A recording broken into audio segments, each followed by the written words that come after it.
Taarifa ambayo iko wazi, na kama unavyoweza kuiona hiyo video ambayo iliweza kunaswa, na ni tukio ambalo nafikiri kwa mashabiki wengi wa klabu ya Simba limeweza kuwakwaza sana baada ya golikipa Musa Kamara kuweza kufanya makosa ambayo kiuhalisia kwa Fabrice Luamba Ngoma, ambaye kwa rekodi ya kuweza kucheza fainali zaidi ya 4 na akiweza kuchukua pia katika fainali moja ya michuano ya CAF. Kwa hiyo ana uzoefu mkubwa, na kwa nafasi ambayo alikuwa anajitahidi sana kuweza kumwelekeza golikipa Musa Kamara kuhusiana pia na kuchelewesha muda, lakini kuwa makini. Sasa ilionekana baada ya ushauri wake ukaweza kumfanya Musa Kamara ajione kwamba yeye hatakiwi kushauriwa, na tukio ambalo kiuhalisia mpaka sasa hivi naweza kuzungumza ni kwamba kamati ya maadili imeweza kukaa na Musa Kamara na kuweza kulijadili swala lao, kwa sababu kiuhalisia mpaka muda huu Fabrice Luamba Ngoma na Musa Kamara ni kama hakuna maelewano, kwa sababu kitendo alichokionyesha ilikuwa ni utovu wa nidhamu. Mtu kama Fabrice Luamba Ngoma ambaye pia alibeba jukumu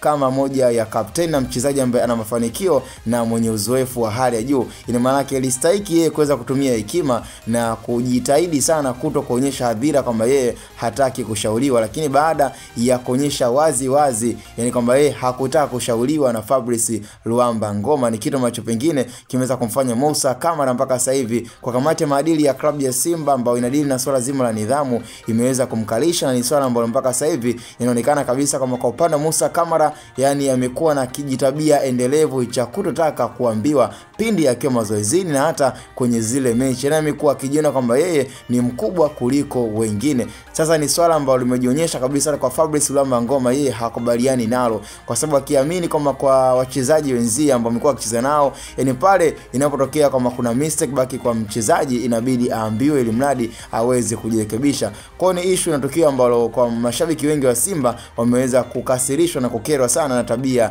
ya golikipa Musa Kamara ambaye kiuhalisia hakuweza kufanya kile ambacho mashabiki wa Simba waliweza kukipenda.